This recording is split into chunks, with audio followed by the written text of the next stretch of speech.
मारा हैया माहे वास करो बड़ी पुनीत भक्ति भाव भरो मारा हैया माहे वास करो बड़ी पुनीत भक्ति भाव भरो बड़ी पुनीत भक्ति भाव भरो बड़ी पुनीत भक्ति भाव भरो राम भक्तने करती दो सेवा शरण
ईश्वर भजिए तने बोलो जय सुजना गुण तारा नित गाये दिखाए हमारा काम हे तलावी हसावतु सदा राख दिल सा बोलती करिए हमें ओ प्रभु कर दो मां प्रभु तू एक कलुआ पोषण थाय तो क्या कोई सोए नहीं साधु संग समाज अति पाछो ना करे आश्रित ना डूबाय जे आवे मम आंगणे मने आशीष दे तो दाय मारो स्वभाव एવો आप છે સૌવી છે મમની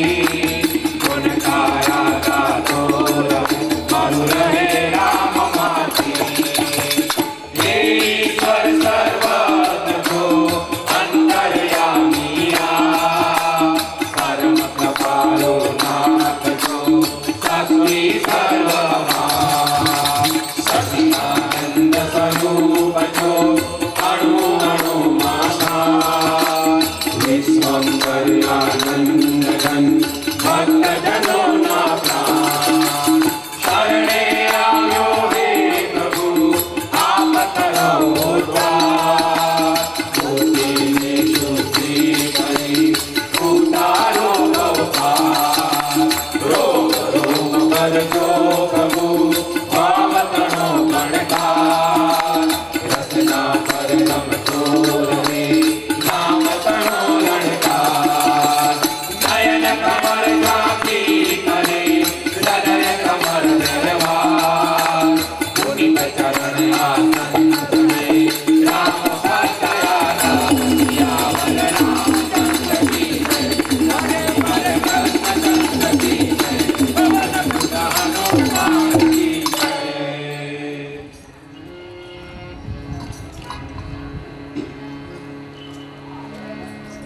વાલા સજ્જનો, આવો આ નવરાત્રિનો પુનિત પર્વ અને એમાંય આપણું સદભાગ્ય કે માના ખોળામાં બેસી એના જ ભક્તના ગુણગાન ગાવાનો અવસર પ્રાપ્ત થયો.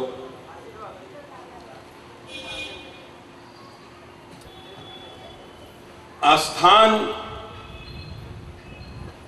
આ પટાંગણ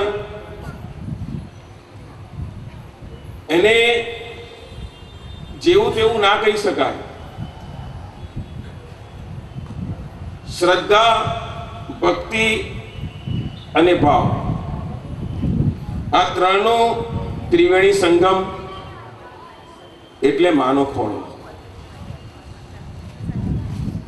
જ્યાં પણ શ્રદ્ધા છે, જ્યાં ભક્તિ છે, અને શ્રદ્ધા અને ભક્તિ, સાહેબ જોઈ લેજો, જ્ઞાન એકલું આવે તો કદાચ અભિમાન આવે. ઘણા જ્ઞાનીને અભિમાની થતા જોયા છીએ આપણે સમાજની અંદર, કારણ કે જ્ઞાનનો સ્વભાવ એવો છે. બેના સ્વભાવ એવા કે કદાચ તમને અભિમાન આવે. એક જ્ઞાન અને બીજો પૈસો. લક્ષ્મીજી આવે ત્યારે પાછળ લાત મારે એટલે આમ ચાલે તથા, અને જાય ત્યારે પેટમાં લાત મારે, વાંકો થઈ જાય. એટલે લક્ષ્મી પચાવવી અઘરી પણ છે. લક્ષ્મી રહે કોને ત્યાં? તો લક્ષ્મી એને ત્યાં રહે, લક્ષ્મીને જેના પર વિશ્વાસ આવે એના ઘરે રહે છે. એને પણ વિશ્વાસ જોઈએ છે, એને પણ ભક્તિ જોઈએ છે. બાકી ભાગી ગયેલી લક્ષ્મી ઘણા કરોડપતિ પરથી લખપતિ અને લખપતિ પરથી રોડપતિ થતા જોઈએ છે. કારણે લક્ષ્મી તકી નહીં, એનું કારણે હતી તો ખરી પણ તકી નહીં. ક્યું? વિશ્વાસ કમ. અને વિશ્વાસ પછીનો પણ એક શબ્દ ઉપર આવે છે, સાંભળી લેજો. આ પગથિયા છે, સ્ટેપ છે. આશા, પછી વિશ્વાસ, અપેક્ષા, પછી આશા, પછી વિશ્વાસ, અને ચોથું પગથિયું એ શ્રદ્ધા. પહેલી અપેક્ષા, આ હોય તો સારું, નહીં મળે તો આશા રાખીએ. પછી આશા રાખતા રાખતા થાય કે ચલ ભાઈ મને વિશ્વાસ છે મળશે, પણ એના કરતા પણ ઉપરી ટોપ પર એ છે શ્રદ્ધા. અને આ બધાના સંયોજનની પાછળ કોઈનો હાથ હોય તો એ છે ભાવ. આ બધું આના પછી પણ ભાવ નહીં આવે તો નહીં ચાલે છે.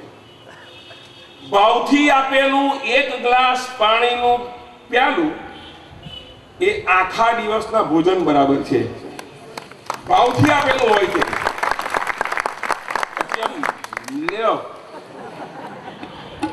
ઘરમાં જઈએ ને અડધો પોણો કલાક થાય ને પછી જો પાણી આવે, ગયું બધું છે. તો આમાં પણ નરસિંહ પાસે બધું હતું, સાથે સાથે ઉત્તમ પ્રકારની ચીજ નરસિંહ પાસે હતી, ઓથી ભાવ. અને આ ભાવ પ્રદેશ છે. આ કયો પ્રદેશ છે? ભાવ. અને ભાવ પ્રદેશ એટલે ભીનો જ હોય. અને જે ભીનું હોય ને એ નરમ જ હોય સાહેબ, એ સખત ના હોય. ભીનું હોય તે નરમ હોય, અને ભાવ હંમેશા ભીનો હોય. અને ભાવનું સ્થાન ક્યાં છે? Where it stay. તો ભાવનું રહેઠાણ છે હૃદય. ભાવનું રહેઠાણ ક્યાં? હૃદય. જો તે એમ કહેશે તમારા હૃદયમાં ભાવ ભર્યો છે, કોઈ એમ નહીં કહેશે તમારા મગજમાં ભર્યો છે. સાહેબ ભાવ હોવો જોઈએ.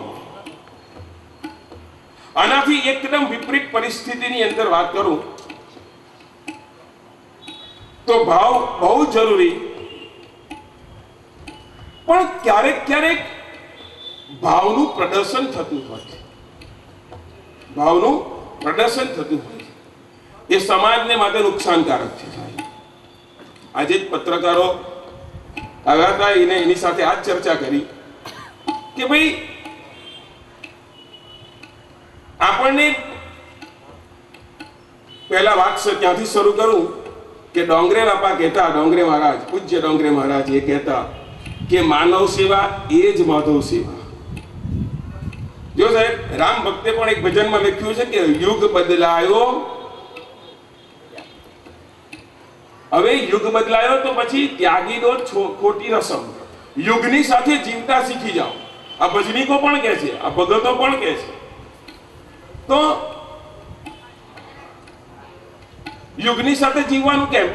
એનું કારણ છે ભગવાન એવું કહેતા, ભગવાન રામ મર્યાદા પુરુષોત્તમ હતા અને એ જેવી રીતે જીવ્યા એવી રીતે ભગવાન કૃષ્ણ નથી જીવ્યા. રામ જેવી રીતે જીવ્યા મર્યાદા પુરુષોત્તમ. રામના જમાનાની અંદર ધોલકા મંજીરા, કોઈ રામાયણમાં તમે વાંચો, ખાલી બિરડાવલી ગાવાની હોય, વંશાવલી ગાવાની હોય, ત્યારે ચારણો એ આવી અને ત્યારે ધોલકા મંજીરા કદાચ વાગતા. પણ એનાથી વિપરીત એ જ અવતાર, એ જ વિષ્ણુનો અવતાર, એને જ્યારે કૃષ્ણ જન્મ લીધો અને ત્યારે પહેલે જ દિવસથી ધોલકા અને મંજીરાની શરૂઆત થઈ છે.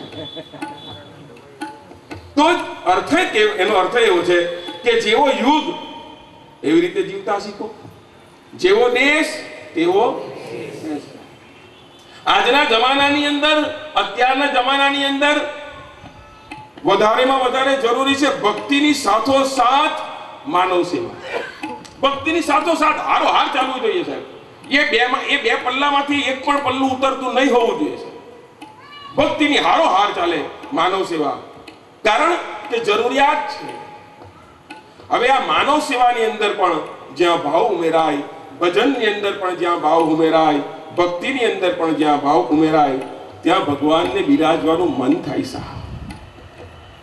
हमारे भक्त ने कहा है भगवान रहे छे क्या? तो कहे छे भावनगर मारे छे बुदरजी, चालो મળવા જઈએ. ભાવનગર મારે છે બુદરજી, ચાલો મળવા જઈએ.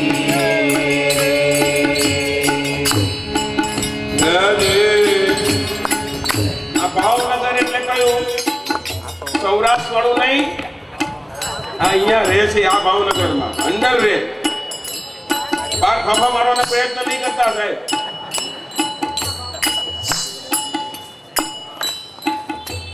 કારણ એ છે, જો સાંભળો, બહાર નથી એવું નહીં, એનો અર્થ વિપરીત નથી. એનો અર્થ બીજો નહીં કે બહાર તો છે જ, પણ એના કરતા બહાર સુધી શું કામ જાઓ સાહેબ? અંદર તો ઝાંખો, અંદર બેઠો. એટલે તો એનું એક નામ છે અંતર્યામી. ક્યાં રહ્યો છે? અંતરમાં રહે, એટલે અંતર્યામી કહેવાય. ભગવાન એક દિવસ મંદિરની બહાર નીકળ્યા કંટાળીને. સાંભળજો, ભગવાન કંટાળીને મંદિરની બહાર નીકળ્યા અને એક સંત જોયા. ભગવાન કહાં જા રહે હો?